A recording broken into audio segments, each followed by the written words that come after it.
going on, Jerome's? Happy Sunday morning. Remember when we used to, like way back in the day, start every video with the sip of coffee? Maybe I should bring that back. But we're easy like Sunday morning. It's time for another Viking 7-round mock draft. And not going to lie, my body had a physical reaction in a good way to this draft that we put together. All right, so the NFL Combine got 1 day left. The offensive linemen, they saved the best for last. Will be going today, but overall, it's in the books. And like we said, Combine isn't the be-all, end-all. I think it should only shift a prospect half a round from where you initially had them evaluated, but we're going to go through and pick some physical freaks. That's right. So in our scenario, because this is not NAM, there are rules here. So Kirko signs with the Falcons. Gardner Minshew is brought in on a 2-year deal to be the bridge quarterback. The Vikings definitely in the market for quarterback of the future now. They still have Jaron Hall. They still have Nick Mullins. Good to go there. JJ signs his 4-year extension. Ideas, meal. Daniil leaves. Now, even though Kirk and Daniil leave void year dead cap hits, the fact that you don't have to pay them for 2024 gives the Vikings a little bit of cap space. That's right. So Reisner is back. Wanham is back. Hicks walks. Osborne Powell resigned. Harrison Smith is released. And then open market free agency. Christian Wilkins comes up from Miami. Brian Flores, first draft pick. Adds some size and leadership along the D-line. Michael Onwenu is an offensive lineman I've loved for years. Right? So even with Reisner in the mix, I mean, Onwenu's played over. Could he play center? Possibly. I mean, hell, should we just cut Bradbury and put actually, we're going to add that in. Bradbury is released before his base salary guarantees on the third day of the new league year. Reisner re-signed to play center. Onwenu is going to play right guard. We'll kick Ed Ingram over to left guard where he played at LSU. And then also we signed Devin White. Devin White's going to be cheap. I mean, Devin White has to have a proven deal. I think that he could be a great physical freak next. I mean, Devin White probably should have been Super Bowl MVP. It's crazy, man. And also, speaking of that Super Bowl year, Sean Murphy Bunting coming on in from Tennessee. So, I kind of like the way that things are shaping up. So now we're going to get into this draft. And yeah, you could already see a trade. Vikings getting back into 32. You know what's happening. You know what's going down. So Vikings did lose Daniil Hunter. So at 11 overall, Dallas, Chip Burner Turner coming in from Alabama, man. So I mean, in a lot of ways, Dallas Turner is kind of like Daniil. Even though Dallas Turner obviously had way better college production, but you're betting on traits, and he's got them in spades, man. So he's 6'3", 247, 55 pressures, 14.5 tackles for loss, 10 sacks last season for Alabama. Roll Tide, 9.49 RAS. So the column on the right is going to be their RAS score out of 10. So basically what it is, it's Dallas Turner has better physical attributes than 94.9% percentile. He's all up in there for his position. 4.46 40 and a half inch vert. Was great in all the drills too, and he's 21 years young. He's got a lot of room to grow as a player. Long arms, elite burst and bend off of the edge. The comps to Brian Burns are a little bit lengthier. Brian Burns are certainly there, and I think Dallas Turner. I love Daniil. I probably always will, but I mean, Dallas Turner has a chance, especially in this Flores scheme, to really step in and just be a dude. Just be a dude, man. We traded with the Chiefs, 2nd and 4th to move up to 32, and you know what it is. Michael Penix Jr. So, yeah, Penix it didn't test, so no RAS score, but he's 6'3", 213. And I fully understand the major sticking point with Penix is his health. We know that he can drop piss missiles. We know that the ball just explodes out of his hand, and we know that he's a good leader, right? But here's the thing for me. I know a lot of people poo-poo him. Oh, what about his knees? Oh, what about this? Well, oh, he's a tin man, blah, blah, blah. But he stayed healthy the last 2 years of Washington. His 2 ACLs and his shoulder issues were at Indiana. So track record is good. And also, I mean, it's not like they play two-hand touch in the Pac-12, man. Yeah, here. Also, the reports that he was medically cleared, especially that they took a hard look at those ligaments in the MRI machines. So you have some of the best medical people in the country, and you have 32 teams that are significantly interested in trying to find something wrong with Michael Penix. Like, the teams would actually like to find something medically wrong with him so that they don't invest millions of dollars into a player who's going to fall apart. So reportedly, the ligaments, shoulder is good to go, right? So I put a lot more credence in that versus just someone watches like Penix is going to fall apart. All right, so again, medicals are huge for Penix Jr., but I think he could be a star, man.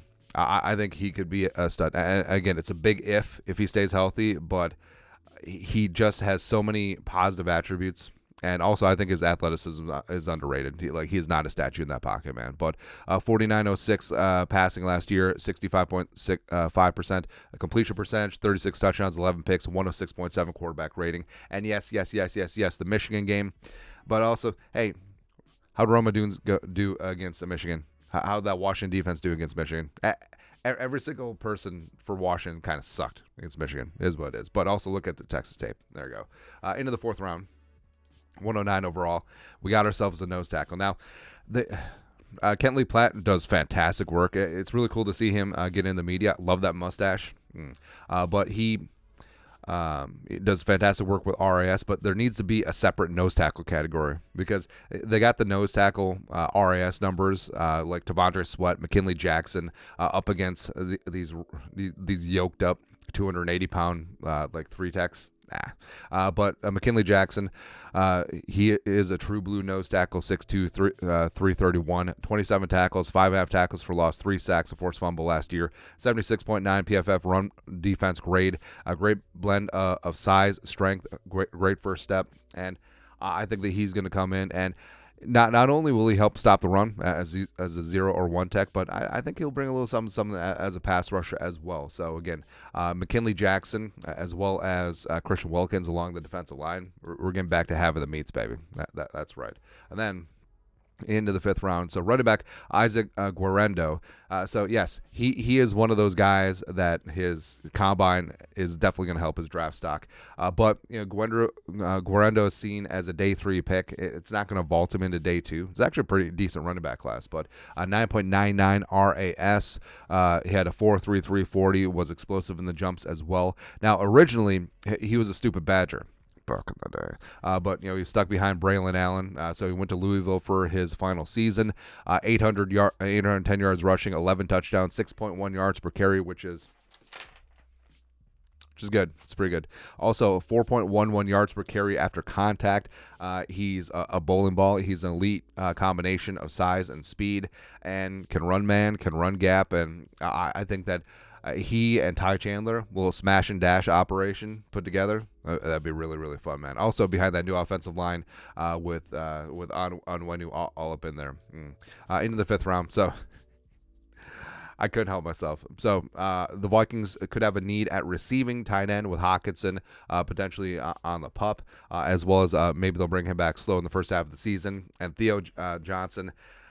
So again, Theo's a guy that probably was seen as a day 3 pick. Maybe his draft stock is helped by his combine, but a perfect 10 out of 10 on the RAS. 4.58 40, 39.5-inch vert at 6'6", 264. He's Canadian. Canada. A big-time catch radius. He's a plus athlete as well. A lot of shades of Jimmy Graham to his game. Last year, 7 touchdowns on only 34 catches, 341 yards, but he's a decent inline blocker.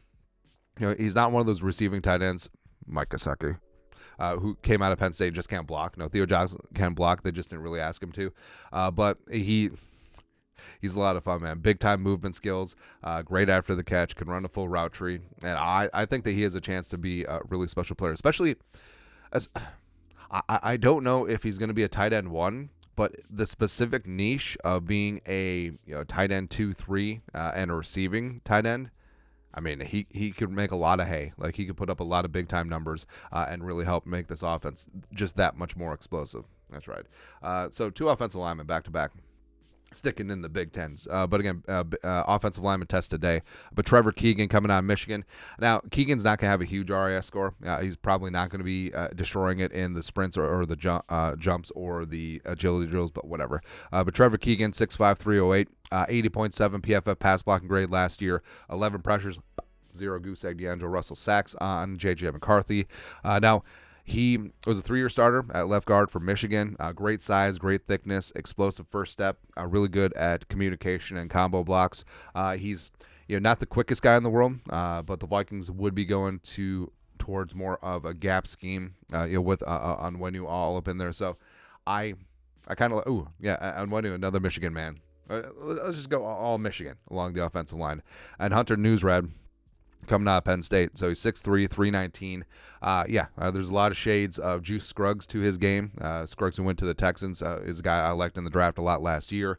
So Newsred was the left guard last year with Scruggs in the mix, moved to center this year. 74.4 PFF grade, 16 pressures, 0 sacks allowed. Now, he was originally at Cornell. Perhaps you've heard of it. But he's got a good anchor, good core, good technique, good ass. We're about that thickness along the offensive line. Again, high football IQ guy, and could be a Jonathan Sullivan type player on the back end. So, I mean, Keegan and Newsred probably aren't going to start right away immediately, but they bring young depth with a lot of potential, and maybe they both work their way into the lineup down the line. Lastly, Trevor Wallace. Trevor Wallace had himself a great combine, 9.65 RAS, ran a 4.5 140, 40-plus inch vert as well, was great in the jumps, 6'1", 237, 80 tackles, 8.5 tackles for loss, 5.5 sacks last year for the Wildcats, and he is a twitched-up downhill linebacker, a little bit old school in that regard, and I think that long term, I think that he would be a great running mate for Ivan Pace Jr., even with Devin White all up in that mix. That's right. So, again, recapping, Kirko leaves, Daniil leaves, Minshew is in, blah, blah, blah. But more importantly, Wilkins, Onwenu, Devin White, Murphy Bunting. Also, on the fly, we just cut Bradbury, because why the hell not? And then this, baby. I think that Kwesi may have cooked a little bit here, but perfectly fine with that. Anyways, your thoughts on thoughts. Sunday, easy like Sunday morning, 7-round Vikings mock draft. Let us know your thoughts and our thoughts in the comment section below. Subscribe for daily Vikings takes. Want to support the work? Put a little something in the Venmo. But till next time, Skol, production value.